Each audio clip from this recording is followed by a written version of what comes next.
నమస్తే welcome to V3 news లక్ష్యం సమాజహితం నేను ఆకాంక్ష బులెటిన్ల ముందుగా హెడ్లైన్స్ చూద్దాం ప్రగతి భవన్ కు చేరుకున్న వైఎస్ జగన్ స్వాగతం పలికిన కేసీఆర్ గోదావరి నీటిని శ్రీశైలం చేర్చేందుకు ప్లాన్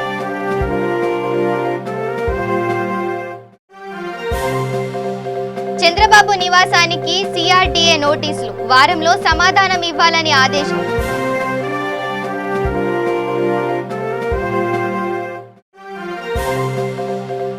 నాపై 3 తప్పుడు కేసులు పెట్టారు వాటిని వెంటనే కొట్టేయండి ధర్మాసనాన్ని కోరిన TV9 మాజీ CEO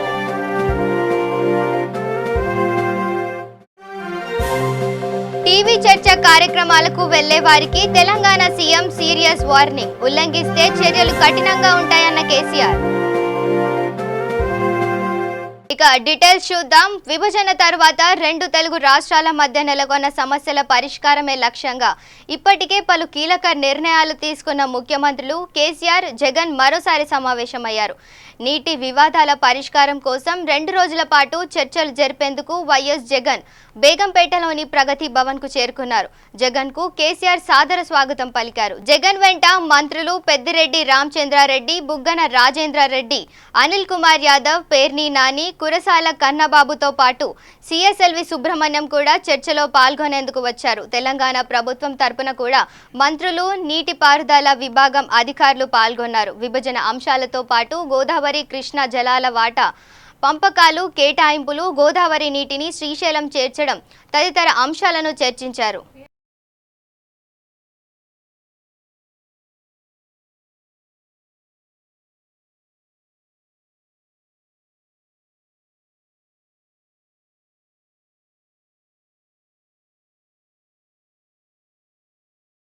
కృష్ణా నది కరకట్టపై ఉన్న చంద్రబాబు నివాసానికి అధికారులు నోటీసులు పంపించారు ఉండవల్లిలో చంద్రబాబు నివాసం ఉందన్న సంగతి తెలిసిందే వాస్తవానికి ఇది టీడీపీ నేత లింగమనేని రమేష్ గెస్ట్ హౌస్ 2014లో అధికారంలోకి వచ్చిన అనంతరం దీనిలోనే స్విమ్మింగ్ పూల్ హెలీప్యాడ్ అదనపు గదులను నిర్మించి చంద్రబాబు తన నివాసంగా మార్చుకున్నారు ఈ ఉదయం చంద్రబాబు నివాసం వద్దకు చేరుకున్న అధికారులు నోటీసులను లింగమనేని రమేష్ పేరిట జారీ చేశారు కరకట్టపై అక్రమంగా ఈ భవంతిని నిర్మించారని నోటీసుల్లో పేర్కొన్నారు గెస్ట్ హౌస్ సహా స్విమ్మింగ్ పూల్ హెలీప్యాడ్లకు అనుమతి లేదని ప్రస్తావించారు కృష్ణా నదికి 100 మీటర్ల లోపే నిర్మాణం ఉందని దీనిపై వారం రోజుల్లో వివరణ ఇవ్వాలని ఆదేశించారు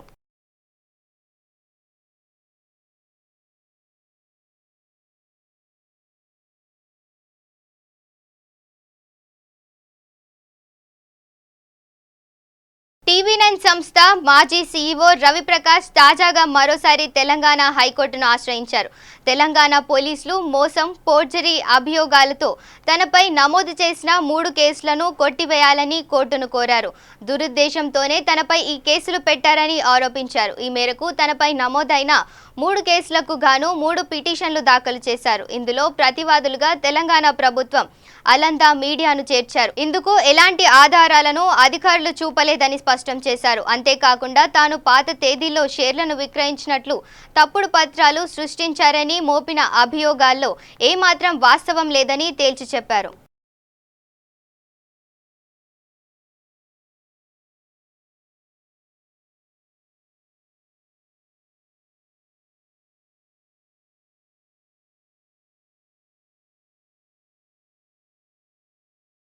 అత్యుత్సాహంతో పార్టీ తరపున టీవీ చర్చ కార్యక్రమాల్లో పాల్గొనేందుకు ఎవరైనా ప్రయత్నిస్తే చర్యలు కఠినంగా ఉంటాయని అవసరమైతే పార్టీ నుంచి సస్పెండ్ చేస్తానని తెలంగాణ సీఎం కేసీఆర్ పార్టీ నాయకులకు సీరియస్ వార్నింగ్ ఇచ్చినట్లు తెలుస్తోంది పార్టీ విస్తృత స్థాయి సమావేశంలో ఈ మేరకు స్పష్టమైన దిశానిర్దేశం చేశారట తన ఆదేశాలను ఉల్లంఘించి వ్యవహరిస్తే చర్యలు తీవ్రంగా ఉంటాయని హెచ్చరించినట్లు సమాచారం ప్రముఖ సినీ నటి దర్శకురాలు నిర్మాత దివంగత విజయ నిర్మల అంతిమయాత్ర ప్రారంభమైంది హైదరాబాద్ నానక్రామ్గూడలో ఆమె నివాసం నుంచి బంధువులు అభిమానులు కన్నీటి మధ్య తుది యాత్ర మొదలైంది చిలుకూరు సమీపంలో ఉన్న విజయకృష్ణ గార్డెన్స్లో ఆమె అంత్యక్రియలను నిర్వహించనున్నారు అంతిమయాత్రకు భారీ సంఖ్యలో సినీ రంగానికి చెందిన వ్యక్తులు అభిమానులు తరలివచ్చారు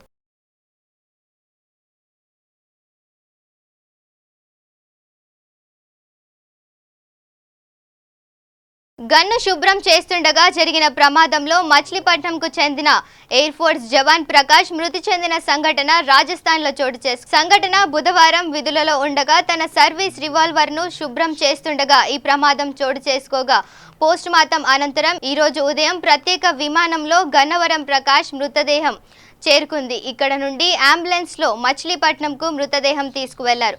ప్రకాష్ మృతితో మచిలీపట్నంలో విషాద ఛాయలు అలుముకున్నాయి.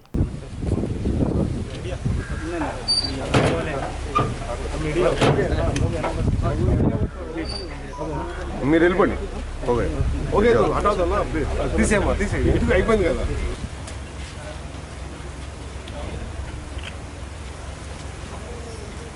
పోతే బాగా వెనకరండి.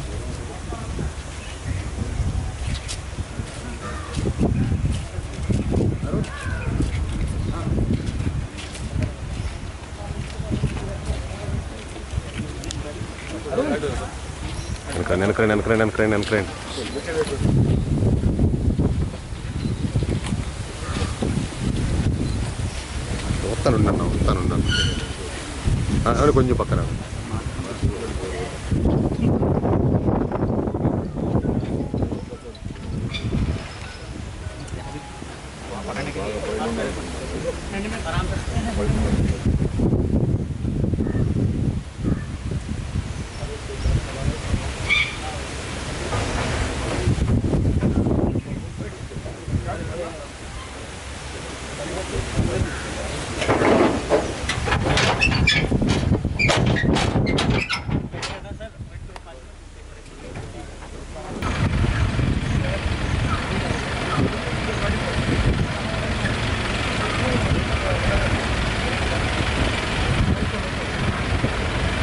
కర్నూలు జిల్లా పత్తికొండ నియోజకవర్గం తుగ్గలి మండలం ఎల్లమ్మగుట్ట తండాలో ప్రొహిబిషన్ అండ్ ఎక్సైజ్ దాడులు నిర్వహించారు.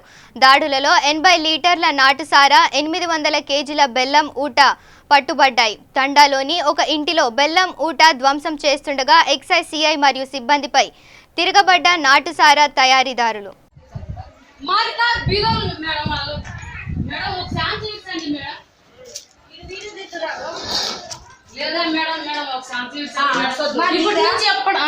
కాదు మేడం, ఇప్పటి నుంచి ఎప్పుడన్నా వండితే లేదు సార్, మీకు దండం పెడతాను సార్, ఒక్కపారి మీకు దండం పెడతాను మేడం. బీదోళ్ళు ఉన్నారు మేడం. సైడ్ పడతావు రా, దీంట్లో పడతావు, దీంట్లో ఫోటో పడతావు.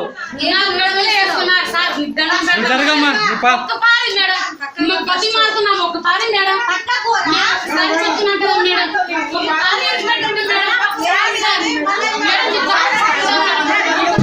ఎందుకు జరగ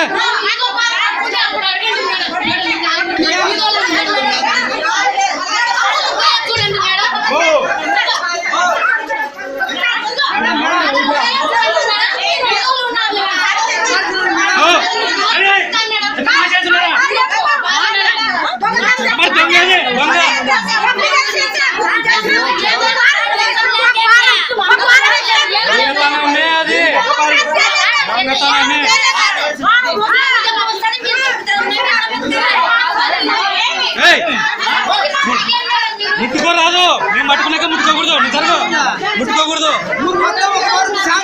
ఎందుకు ఇస్తామయ్యా?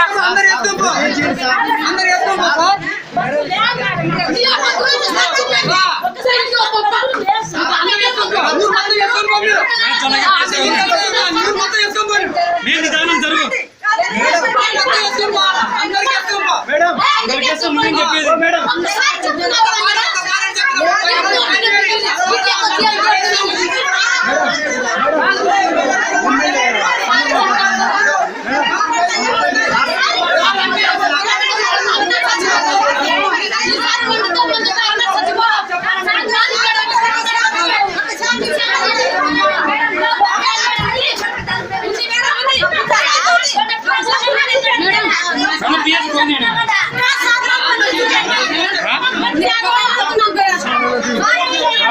మీ తాండ వల్ల ఎవరు లేరా మనుషులు?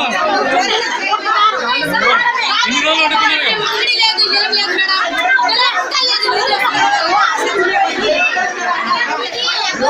అన్ని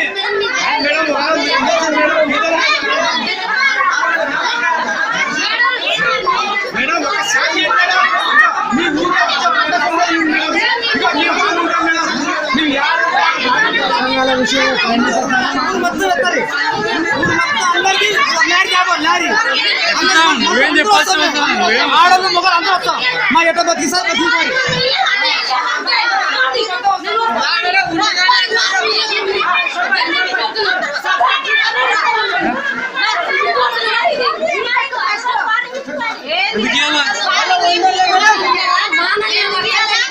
ఏం చేయాలా ఇది తాండగొట్టి ఎలా ఉండేది ಯಾವ ఊర్లో లేవా మరి వాళ్ళందరూ వండుకోవా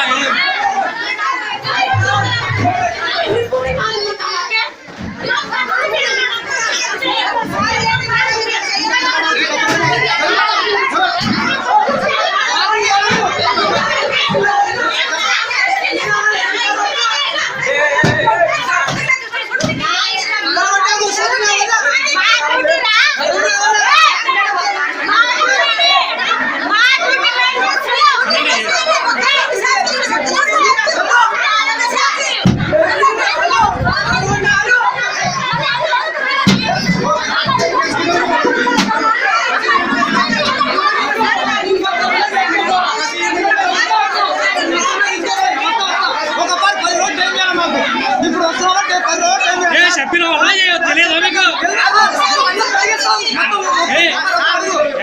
గవర్నమెంట్ వచ్చే చెప్పిన పేపర్ తెలియదు తెలియదు పాపం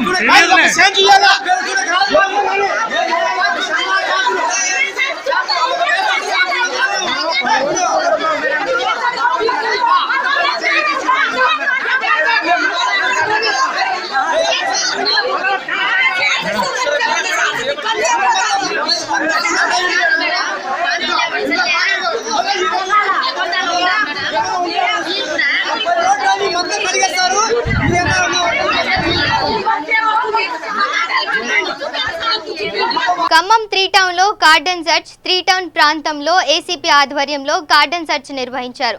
5 సిఐలు 20 మంది కానిస్టేబుల్స్ 4 ఏఎస్ఐలు వడ్డెర కాలనీ పరిసర ప్రాంతాల్లో కార్డన్ సెర్చ్ నిర్వహించడం జరిగింది. వడ్డెర కాలనీ వాసులకు పోలీసుల పైన అవగాహన కల్పించడం, మోసాలపైన నకిలీ చిట్ ఫండ్ కంపెనీస్, నకిలీ ఏటీఎం కార్డ్, బ్యాంక్ అకౌంట్స్, ఉద్యోగాలపైన ఉద్యోగాలు ఇప్పిస్తానని మోసపోవడం, పిల్లలకు చదువు సత్ప్రవర్తన పైన తల్లిదండ్రులకు అవగాహన కల్పించడంతో దొంగతనాలపైన మందుపై బానిస కాకుండా సత్ప్రవర్తనతో మెలగాలని ఏసీపీ అవగాహన కల్పించడం జరిగింది. దీనిలో భాగంగా 30 మోటార్ సైకిల్ కాగితాలు లేవని బండ్లని పోలీస్ స్టేషన్ కు తరలించారు.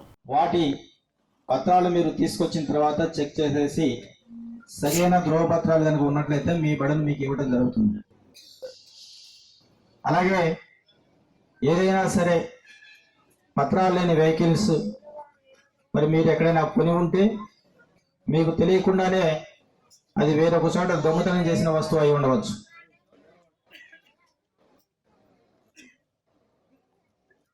నానా మీకు చాక్లెట్ కావాలనా? ఆగండి మీరు ప్లీజ్. చాక్లెట్ కావాలనా?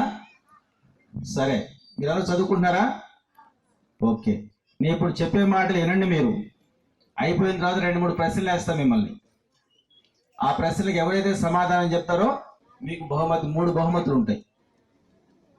ఓకేనా అందరూ? మరి మీరు సమాధానం చెప్పేటట్టుగా ఉండాలంటే మీరు ఇప్పుడు ఎలా వినాలి? మీరు శ్రద్ధగా వినాలి. చూడండి, మరి ఎవరు అదృష్టవంతులు ఎవరికి వస్తుందో చూద్దాం. ఓకేనా?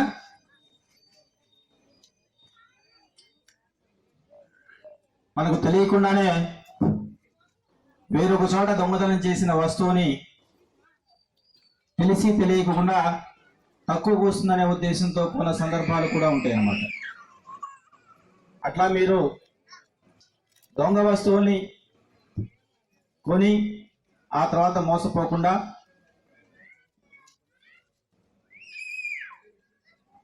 అలాగే అసాంఘిక కార్యకలాపాలు చేసేవాళ్ళు ఉంటారు. మనకు తెలియకుండానే మన ఇంటి చుట్టుపక్కల ఎవరో వస్తారు అడ్డకి. అక్కడ పని చేసుకుంటున్నా ఇక్కడ పని చేసుకుంటున్నా అని కొందరు వస్తారు. అలాగే మేము మేజర్లము, మేము పెళ్లి చేసుకొని వచ్చాము ఇక్కడ పని గురించి అని కొత్త జంట ఖమ్మం జిల్లా కల్లూరులో తెలంగాణ రాష్ట్ర టీఆర్ఎస్ అధినేత కేసీఆర్ ఆదేశాల మేరకు ఈ నెల 29 నుండి మండల పరిధిలోని ఉన్న అన్ని గ్రామాల నుండి టీఆర్ఎస్ పార్టీ సభ్యత్వ నమోదు కార్యక్రమం కోసం అందరూ కలిసి కృషి చేయాలని మండల టీఆర్ఎస్ పార్టీ అధ్యక్షుడు పాలేవు రామారావు అన్నారు. కల్లూరులో లక్కినేని కృష్ణ గృహమునందు ఏర్పాటు చేసిన విలేకరుల సమావేశంలో ఆయన మాట్లాడుతూ ముఖ్యమంత్రి కేసీఆర్ రెండవసారి అత్యధిక మెజారిటీతో విజయం సాధించి ముఖ్యమంత్రి పదవి చేపట్టిన సందర్భంగా టీఆర్ఎస్ పార్టీని మరింత బలంగా అభివృద్ధి చేసే దిశగా అడుగులు వేస్తూ సభ్యత్వ నమోదు కార్యక్రమం ప్రారంభించనున్నట్లు తెలిపారు. ఈ కార్యక్రమంలో ఆత్మ కమిటీ చైర్మన్ కల్లూరు మండల జెడ్పీటీసీ కట్టా అజయ్ బాబు, ముఖ్య కార్యకర్తలు, నాయకులు పాల్గొన్నారు.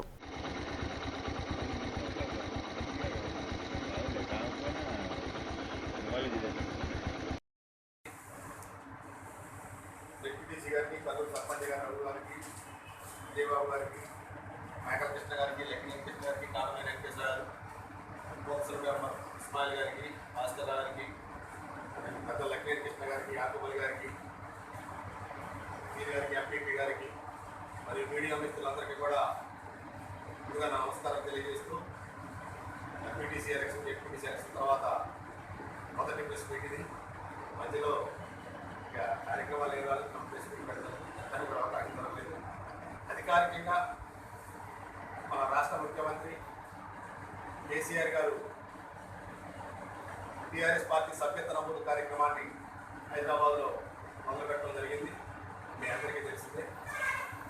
ఈరోజు మన నాయకులు, మన ఎమ్మెల్యే గారు, మరి ఇంకా అనేక పదవుల్లో ఉన్నటువంటి నాయకులందరూ కూడా హైదరాబాద్ పోయి ఆ కార్యక్రమంలో పాల్గొని జరిగింది.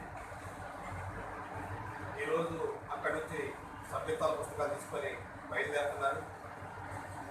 మండలాల వైజ్గా జిల్లాకు వచ్చిన తర్వాత జిల్లా నుంచి మండలాలకి, మండలం నుంచి గ్రామాల్లోకి సభ్యత్వ పుస్తకాలు పంపించి అక్కడ టీఆర్ఎస్ పార్టీకి సంబంధించినటువంటి నాయకులందరూ, సర్పంచ్లు కానీ, లోకల్ ప్రజాప్రతినిధులు, ఎంపీటీసీలు కానీ, మరి పార్టీ ముఖ్య నాయకులందరినీ కలుపుకొని గ్రామాల్లో అత్యధిక శాతం మన జిల్లాకు టార్గెట్ ఇచ్చారు. 8 లక్షల నుంచి 10 లక్షల మధ్య సభ్యత్వం చేర్చాలని. టార్గెట్ని మించి సభ్యత్వాన్ని పూర్తి చేయాల్సిన అవసరం ఎంతైనా ఉంది. ఎందుకంటే ఇవాళ అన్ని పార్టీ నాయకులు టీఆర్ఎస్ పార్టీలోకి వచ్చారు. దాన్ని దృష్టిలో పెట్టుకొని మనకి వాళ్ళు ఇచ్చేదానికంటే కూడా నాకు తెలిసి సభ్యత్వాలు డిమాండ్ ఎక్కువ ఉంటుందని అనుకుంటున్నా. ఎందుకంటే దానికి కూడా సభ్యత్వంలో కూడా ఇన్సూరెన్స్ ఉంది కాబట్టి 2 లక్షలు ప్రమాదవశాత్తు కానీ జరిగితే 2 లక్షల రూపాయలు బీమా ఉంది. దాన్ని కూడా అవేర్నెస్ చేసి మనందరం కూడా కలిసికట్టుగా రేపు ఎల్లుండి అధికారికంగా మండల హెడ్క్వార్టర్ అయినటువంటి కల్లూరులో మరి మన ముఖ్య నాయకులు, ఎమ్మెల్యే గారు వాళ్ళు రావచ్చు, లేకపోతే మండల కమిటీ ఆధ్వర్యంలో కల్లూరులో హెడ్క్వార్టర్లో ఫస్ట్ సర్పంచ్ గారిని అందరూ కూర్చోబెట్టి మాట్లాడి ఎల్లుండి అధికారికంగా కల్లూరులో సభ్యత్వం స్టార్ట్ అయింది.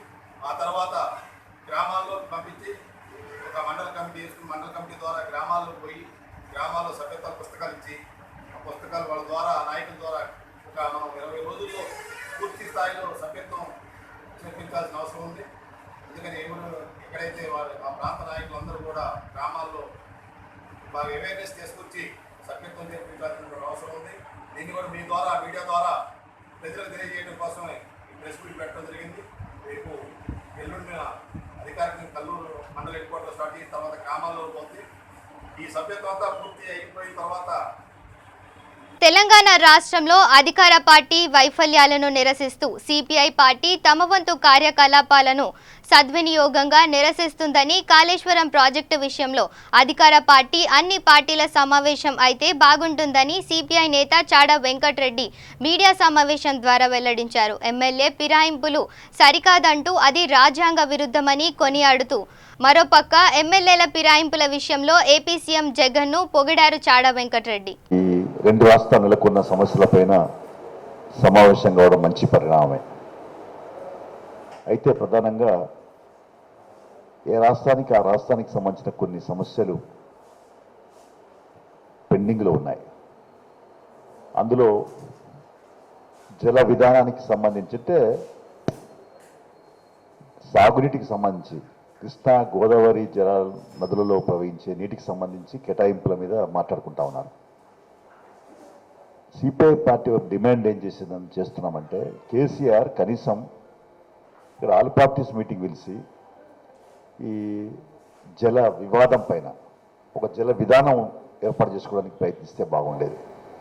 కానీ ఆయన ఏకపక్షంగానే ఇవాళ అక్కడి ముఖ్యమంత్రి సమావేశం అవుతా ఉన్నాడు. ఇక్కడనేమో ప్రాజెక్టులకు సంబంధించిన అంశం కూడా గందరగోళంగానే ఉన్నది. మేము 25, 26 2 తేదీలలో కాళేశ్వరం ప్రాజెక్టు సందర్శించినప్పుడు అక్కడ అనేక అంశాలు అధికారుల ద్వారా తెలుసుకున్నాం. ఫీల్డ్ మీద మేమే స్వయంగా చూసాం. అసలు Medigadda barrage, Annaram barrage, Sundilla barrage అవన్నీ కూడా కేవలం నీళ్ళను పైకి తీసుకురావడానికి రివర్సబుల్ అంటే ఆ రకంగా రూపొందించారు. అక్కడ పార్కేం లేదు, రైతులకు నీళ్ళు ఇచ్చే పరిస్థితి లేదు. దానివల్ల ఏమైపోతుందంటే దీనికి ఖర్చు కూడా బాగా విపరీతంగా అవుతుంది. 4700 మెగావాట్ల విద్యుత్ అవసరము, తర్వాత ప్రతి ఎకరానికి 1,28,000 రూపాయల వరకు ఖర్చు అవుతుందని చెప్పి అంచనా వేశారు నిపుణులు. డిపిఆర్లో కూడా ఖర్చు అవుతుందని చెప్పారు. అయితే ఎంత ఖర్చు అవుతుంది ఏమిటి దానికి స్పష్టత లేకుండా విచ్చలవిడిగా ఇష్టం ఉన్నట్టుగా ఆయన నిర్మాణం చేశాడు. అయితే గోదావరికి ఎన్ని బ్యారేజీలు కట్టినా తక్కువేని సిపిఐ అభిప్రాయపడుతుంది. ఆ నీళ్ళనే ఉపయోగించుకోవాలి. కానీ తుమ్మిడేటి దగ్గర ప్రాణహితలో ఉండేటువంటి నీటిని అక్కడి నుంచి రిజర్వాయర్ కట్టి వినియోగించే బాగుండేది. ఆదిలాబాద్ కూడా వెనుకబడ్డ ఆదిలాబాద్ కూడా నీళ్ళు అందేటి. కానీ ప్రభుత్వం మొండిగా వివరిస్తూ అసలు తెలంగాణ ఉద్యమంలో ప్రధాన ఎజెండా అయిన ప్రాణహిత చేవలను పక్కకు పెట్టేసి కాళేశ్వరం తీసుకొచ్చి అగమేఘాల మీద నిర్మాణం చేయడం, దీన్ని గమనించాల్సిన అవసరం ఉందని అభిప్రాయపడతా ఉన్నాం. అందుకని మా డిమాండ్ ఏంటంటే ఆల్ పార్టీ మీటింగ్ తక్షణం ఏర్పాటు చేయండి, అలా ఇంజనీరింగ్ ఎక్స్పర్ట్స్తో కూడా మాట్లాడండి. రకరకాల అభిప్రాయాలు ఉన్నాయి. అందుకనే ఇవాళ ఖర్చు ఎట్లయితే తగ్గించుకోవచ్చు, ఎట్లయితే మనం వీలైనంత వరకు ఈ భారం పడకుండా చూసుకోవచ్చు అనే దానిపైన చర్చించడానికి అవకాశం ఉంటుందని డిమాండ్ చేస్తున్నాం. అంతేకాకుండా కాళేశ్వరానికి జాతీయ హోదా సాధించాలి. కాళేశ్వరం అంటే దాదాపు ప్రాణహిత చేవెళ్ళే పేరు మార్చింది తప్ప దాని ప్యాకేజీలు ఉన్నాయి అన్నీ. ఆడ మేడారం కానీ, ధర్మారం కానీ, మిడిమారేరు కానీ, లేకుంటే అనంతగిరి కానీ, రంగనాయక సాగర్ కానీ, మల్లన్న సాగర్ కానీ పేర్లు మార్చినారు. లొకేషన్ అంతా అదే, అలైన్మెంట్ అంతా అదే, ప్రాణహిత చేవెళ్ళదే. అందుకని దానికి సంబంధించిన విషయంలో కూడా మనం ఈ ఆల్ పార్టీ మీటింగ్ ఏర్పాటు చేస్తే బాగుంటుందని చెప్పేసి మేము డిమాండ్ చేస్తున్నాం. చర్చించాల్సిన అవసరం ఉంది. అలాగే పాలమూరు రంగారెడ్డికి కూడా అది బాగా వెనుకబడ్డది. మహబూబ్నగర్ జిల్లా, పాలమూరు జిల్లా, నల్లగొండ. కాబట్టి ఆ జిల్లాలకు కూడా నీరు అందించాలంటే దానికి కూడా నిధులు కేంద్రం నుంచి తెచ్చుకోవాలి. ఇప్పటికే 1,80,000 కోట్ల అప్పు దాటిపోయింది రాష్ట్రాన్ని.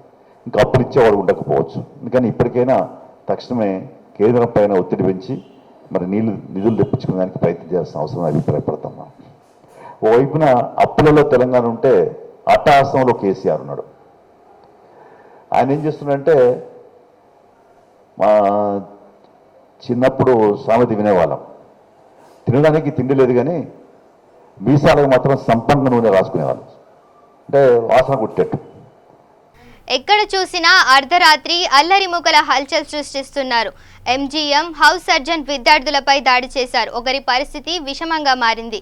ఇక వివరాలు చూస్తే రాత్రి 1 గంట సమయంలో doctor Sasikanth, doctor Ravinder, doctor Pradeep ఎంజీఎంలో డ్యూటీ పూర్తి చేసుకుని ఇంటికి వెళ్తున్న క్రమంలో కేయూసీ రోడ్ పెద్దమ్మ గడ్డ వద్ద మద్యం సేవించి అర్ధరాత్రి రోడ్డు మీద బైక్లతో విన్యాసాలు చేస్తూ దారి ఇవ్వమని అడిగినందుకు స్థానికులమైన మాకు ఎదురు చెప్తారా అని దూషిస్తూ ఇనుప రాడ్తో తలపై కొట్టగా డాక్టర్ రవీందర్ మరియు డాక్టర్ శశిధర్లకు తలలు పగిలి తీవ్ర గాయాలయ్యాయి. కాగా ఎంజీఎం తీసుకెళ్లి చికిత్స అందిస్తున్నారు. వీరిలో రవీందర్ పరిస్థితి విషమంగా ఉంది.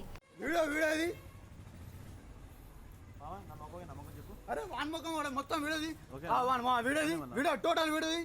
చంద్రాయనగుట్ట ఎమ్మెల్యే ఎంఐఎం పార్టీ నేత అక్బరుద్దీన్ ఆరోగ్యం మెరుగుపడింది. అనారోగ్యం కారణంగా లండన్ వెళ్లిన అక్బరుద్దీన్ 45 రోజుల పాటు చికిత్స అనంతరం తిరిగి హైదరాబాద్ కు చేరుకున్నారు. అక్బరుద్దీన్ రాకతో అభిమానులు కార్యకర్తల రాకతో కిక్కిరిసిన శంషాబాద్ విమానాశ్రయం. అక్కడి నుండి నేరుగా బంజారాహిల్స్ రోడ్ నెంబర్ 12లో ఉన్న ఆయన నివాసానికి చేరుకున్నారు అక్బరుద్దీన్.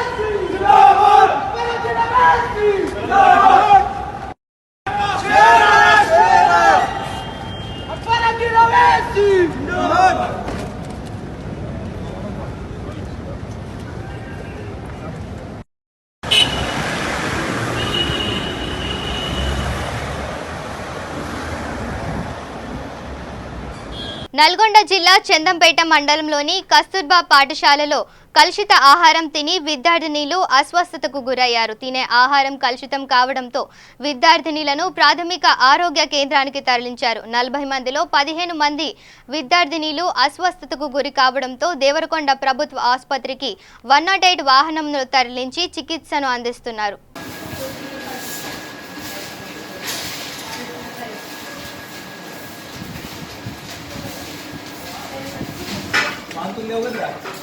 రాష్ట్ర ప్రభుత్వ ప్రజా వ్యవహారాల సలహాదారుగా సజ్జల రామకృష్ణారెడ్డి ఆయన ఛాంబర్లో బాధ్యతలు స్వీకరించారు. ముఖ్యమంత్రి వైఎస్ జగన్మోహన్ రెడ్డి నాకు కల్పించిన బాధ్యతలను నిర్వహించేందుకు నా శక్తి మేరకు కృషి చేస్తానని తెలిపారు. దివంగత నేత వైఎస్ రాజశేఖర్ రెడ్డి ఆలోచనల మేరకు జగన్మోహన్ రెడ్డి పాదయాత్రలో ఇచ్చిన హామీలను నెరవేర్చే దిశలో నా వంతు సహకారం అందించడం జరుగుతుంది. గత 5 సంవత్సరాలలో రాష్ట్రం కోల్పోయిన వాటిని కూడగట్టుకొని రాష్ట్రానికి బంగారు భవిష్యత్తు తీసుకొని రావడానికి నా వంతు చిన్న చేయూతను అందించడానికి సిద్ధంగా ఉన్నానని ఆయన అన్నారు. బులెటిన్ ముగించే ముందు హెడ్లైన్స్ మరోసారి చూద్దాం. ప్రగతి భవన్ కు చేరుకున్న వైఎస్ జగన్ స్వాగతం పలికిన కేసీఆర్. గోదావరి నీటిని శ్రీశైలం చేర్చేందుకు ప్లాన్.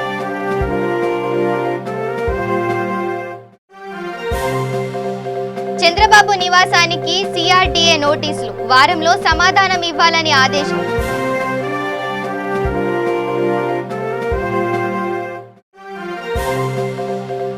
నాపై 3 తప్పుడు కేసులు పెట్టారు, వాటిని వెంటనే కొట్టేయండి. ధర్మాసనాన్ని కోరిన టీవీ9 మాజీ సీఈఓ.